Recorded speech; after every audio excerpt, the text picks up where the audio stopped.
compassion requires action.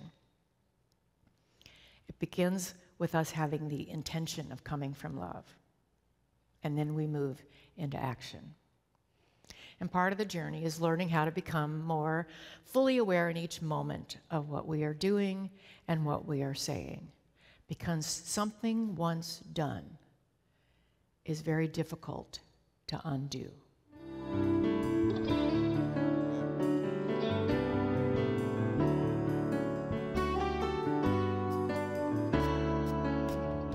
Gee, I love this place. Thank you, Matt, and thank you, Elise and Sydney. Woo! Are there any perfect people here? And yet, spiritually, we're all perfect, right? We are. Well, we're living in interesting times, aren't we? There's a lot going on. We've got, mass shootings and wars, and we're in the middle of an election that kind of feels like a war in a way, where people are divided and oftentimes angry and judgmental. So I thought we would explore today the virtue of compassion, the capacity to love, the capacity to feel empathy with someone else, as well as with ourselves. We all know that we need love. Without love, we are nothing. Paul talks about love in 1 Corinthians 13. If I speak in the tongues of men and of angels, but have not love, I am a noisy gong or a clanging cymbal. And if I have prophetic powers and understand all mysteries and all knowledge, and if I have all faith so as to remove mountains, but have not love, I am nothing. We all need love. Even science has proven that we need love. Studies have shown that both animals and babies, if they are left alone and not touched or cuddled, are actually stunted in their growth, and left alone that way, they will wither and die. Well, we've all interpreted that to mean that babies need to be loved, and if they aren't loved, they will die. Well, I offer another theory. What if babies withered away not because they couldn't receive love, but because they couldn't give love? You see, our true nature is love. God is love, but we are the offspring of God, which means we are one with love. And it's our nature.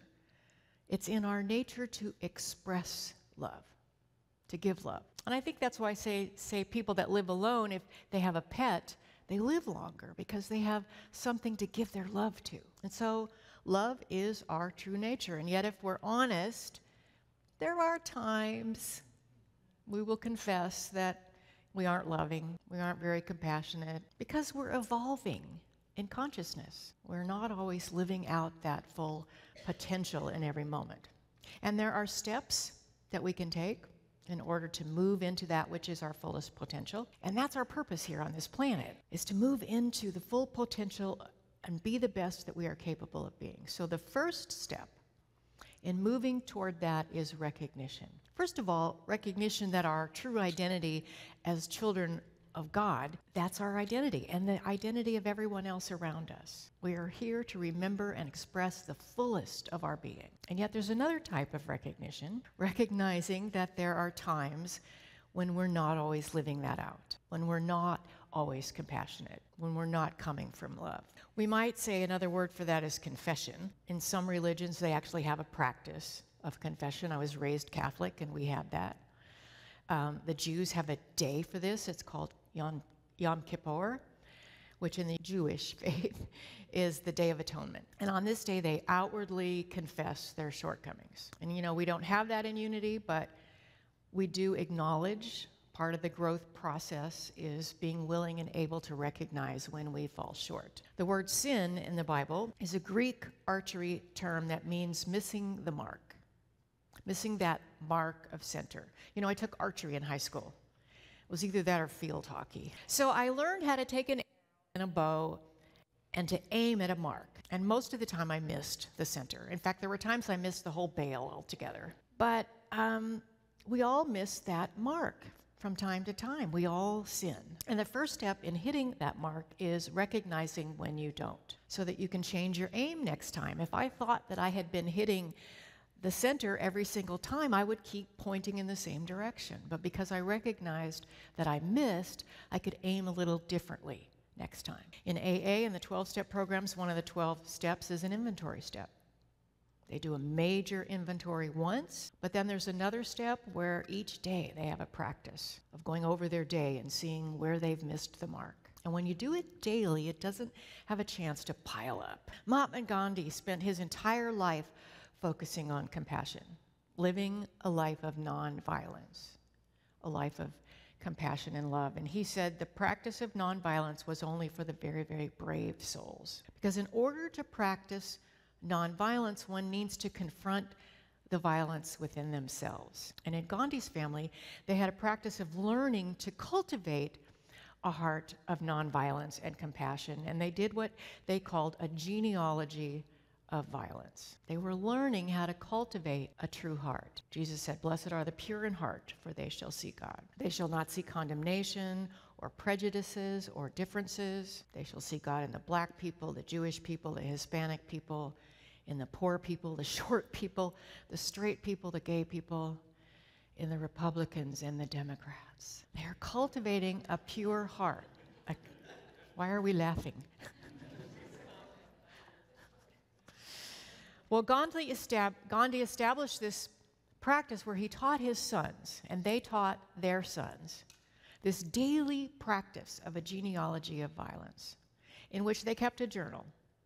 A journal every night. They would write down things that they had recognized in the world that day.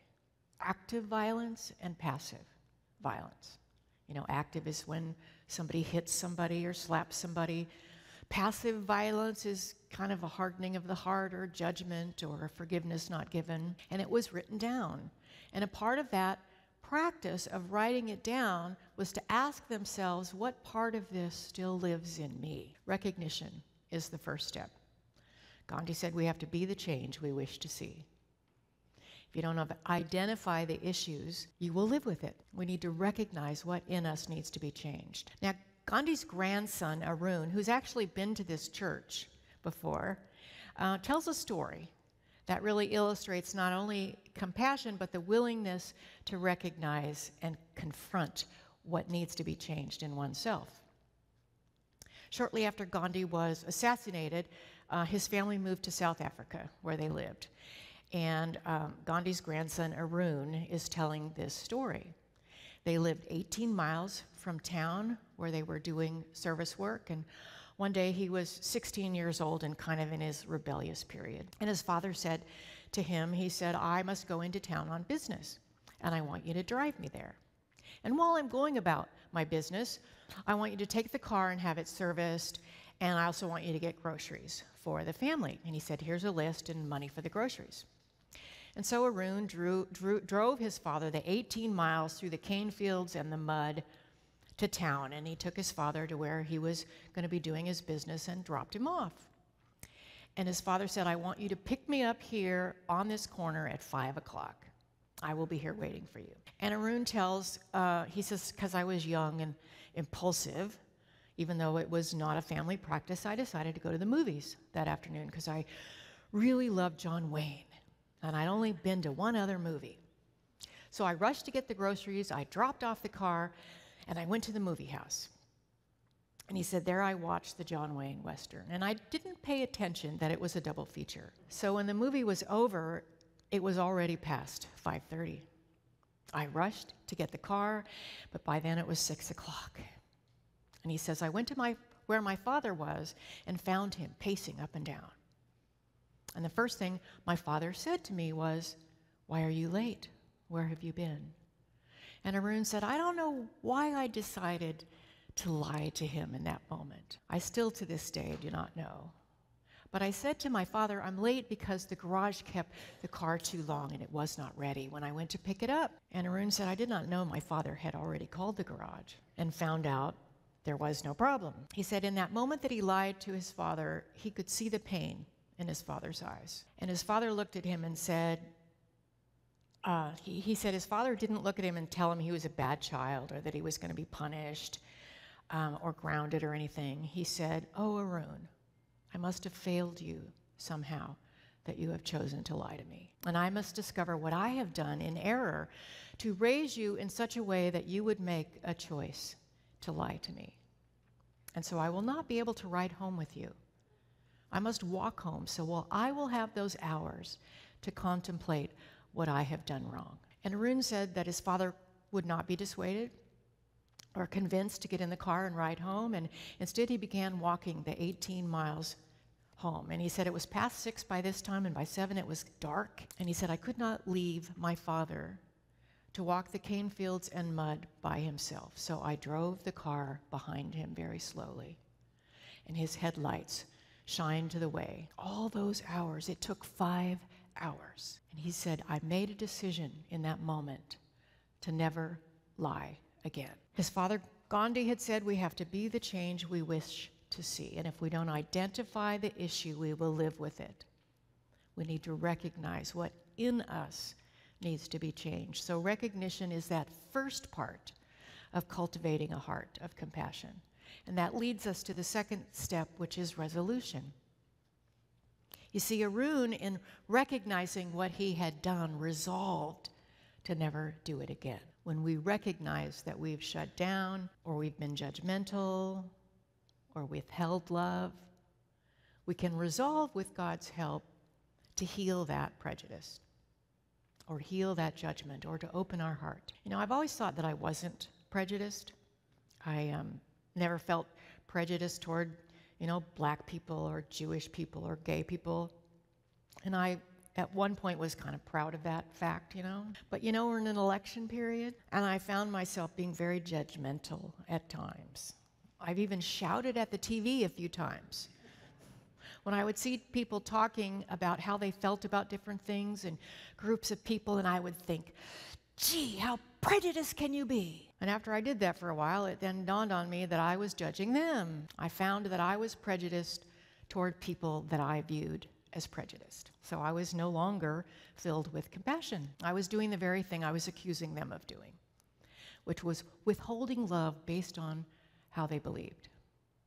And I was kind of surprised at myself that I had those feelings in me, but until I recognized it, I couldn't do anything about it. And as soon as I recognized it, I kind of went inside and just said a prayer for that part in me to be healed. And I resolved to work on that prejudice in me, ask God to open my heart so that I might be more compassionate towards those that I don't understand. I still slip up sometimes, but the truth is, everyone is entitled to their own opinion. I'm entitled to mine, you're entitled to yours. So we recognize when we're not loving, and once we do that, we resolve to change it. And of course, we have to be compassionate with ourselves in the process, because there will be times, again, when we will fall short of that resolve. But once we recognize that we have fallen short and make that resolve, then we can move forward into the third step, which we can call reformation. We reform our thought patterns, we reform our behavior, our heart is reformed, our lives are reformed. There's a change that happens in us, and we take action. We become different people. And so we begin by taking inventory every night when we go to bed. Where have I failed to be loving today? Where have I had judgment? And as you do that, you'll learn to recognize it more easily in the moment when it happens. I want to share with you a poem by George Eliot, who actually, by the way, was Mary Ann Evans, which goes a lot to say about the prejudice of that day. It's called Count That Day Lost. If you sit down at set of sun and count the acts that you have done, and counting find one self-denying deed, one word, that eased the heart of him who heard, one glance most kind, that fell like sunshine where it went, then you may count that day well spent. But if through all the livelong day you've cheered no heart by yea or nay, if through it all you've done nothing that you can trace, that brought sunshine to one face, no act most small that helped some soul and nothing cost, then you can count that day as worse than lost. Compassion requires action. It begins with us having the intention of coming from love, and then we move into action. And part of the journey is learning how to become more fully aware in each moment of what we are doing and what we are saying. Because something once done is very difficult to undo. And now I want to share a story about the forest people. The forest people had a tradition. When two people fell in love and they decided they wanted to be together, they would go into the forest, and one would go one way and one would go the other, and they would pick the finest branches and the biggest leaves they could find, and they would come together and they would build a hut. And they would put the leaves on the roof, and they would build an archway and join hands and walk together through that archway into their hut. And then it was as good as done. They were husband and wife. But if years went by and they should decide they don't want to be husband and wife, they would come out, they would remove the leaves from the hut, and then it was as good as done. They were no longer husband and wife. So in this particular village, there was a couple that everybody in the village knew how much they were in love with each other. But years went by and they didn't do anything about it. And finally one year, she went one way, he went the other, and they gathered their branches and their leaves, and they came together and they built their hut. And they looked at each other in their eyes, and they held hands, and they walked through that archway, and it was done. They were husband and wife. Well, as time went by, one day the villagers heard some harsh voices coming from this hut, and the voices got louder and louder. And the villagers came to see what was going on, and the two of them came outside of their hut, and they were shouting at one another and blaming one another and accusing one another. And in a fit of anger, with her eyes blazing, the woman reached up on the roof and took off a leaf. She kind of surprised herself, but her anger still controlled her, and so she reached up and took another leaf off. A thing once done is hard to be undone. And the husband in that moment, looking at her and feeling his anger, reached to the God of the forest people and asked for help. And in that moment, he looked at her, and he too reached up and took a leaf off the roof. And he said to her, "You're absolutely right, my dear. These leaves are very dirty. We should take them down. We'll take them to the river and wash them, and then we will begin anew." And she could feel her heart beaming for him. She knew he loved her. And she said, "Yes, that's what we're doing, is it not? We're cleansing our home that we might begin anew."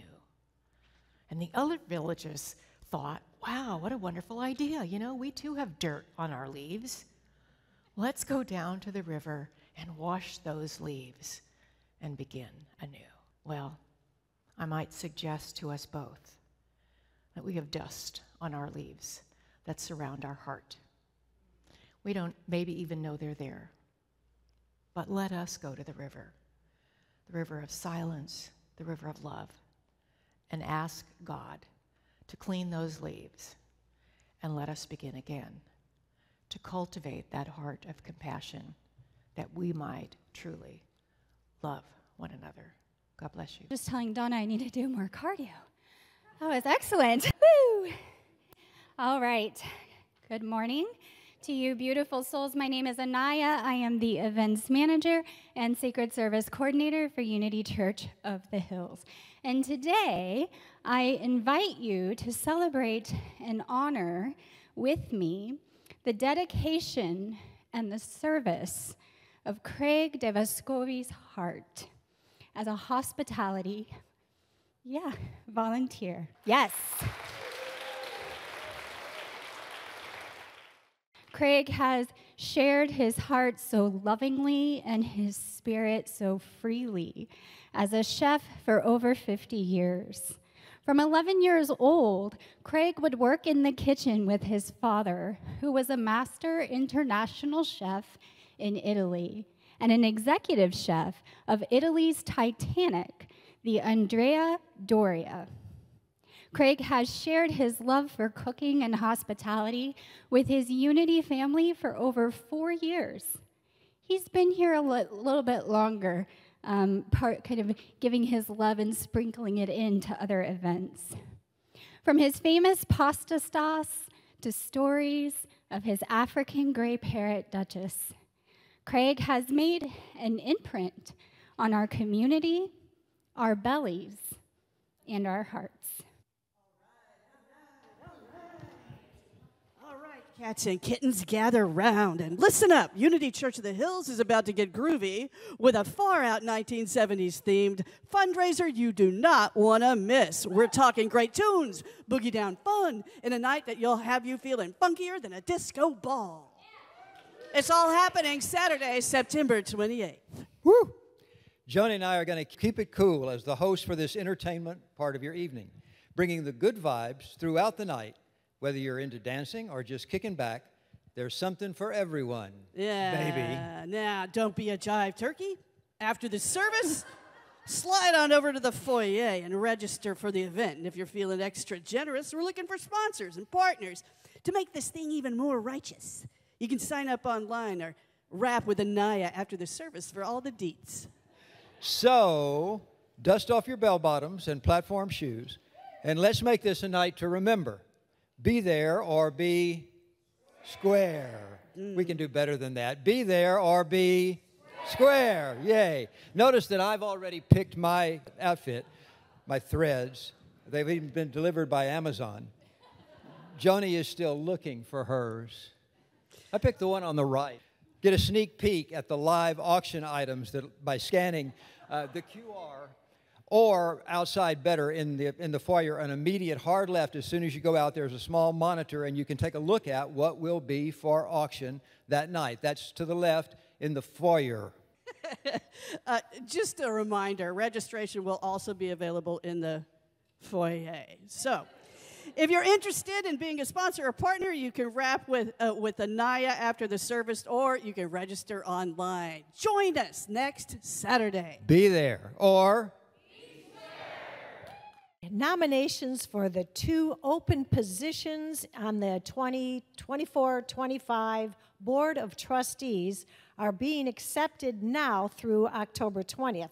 And in the foyer, you will find a poster on the welcome wall with QR codes and a table with paper nomination forms. And you can also find the link on the UCOH website. Now, our fall 2024 Path to Discovery class will be Sundays, October 13th, 20th, and 27th. Join us to learn more about unity or the 5 principles and becoming a member of this church. Check with the UCOH website for more information and to register, and childcare is available. Also, join the weekly Joe Dispenza's group walking meditation in the sanctuary on Saturday at 9:30. Check their poster in the foyer out there for a QR code to their Facebook page for more information. Now is the time to ensure that everything we do reflects the new identity work we have created and embraced. In her interactive workshop, Mission-Centric Ministry, Reverend Cynthia will lead us to learn what it means to be mission-centric, why this is important, and what we can do to live it. This webinar is presented in person and on Zoom October 6th and 8th, and you can register online. With heavy hearts, we say farewell to our beloved friend and brother, A.J. Elliott. A.J. served faithfully for years as the evening campus facilitator. He lovingly ensured the UCOH buildings were securely locked up tight with a blessing and a prayer nightly. So you can join family and friends for a celebration of A.J.'s life on December 1st, and details will come later. A sympathy card is out there if you'd like to add a message of love.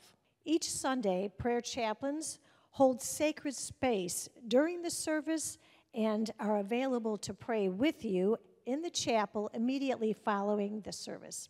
So as you exit the sanctuary, you can turn right at, go right through the office area, turn right at Jesus, and the chapel is straight ahead. And if you are online, you can call Silent Unity at any time to speak with a chaplain, and the number is on your screen. Divine love, through me, blesses and multiplies all that I am, all that I have, all that I circulate and I am grateful.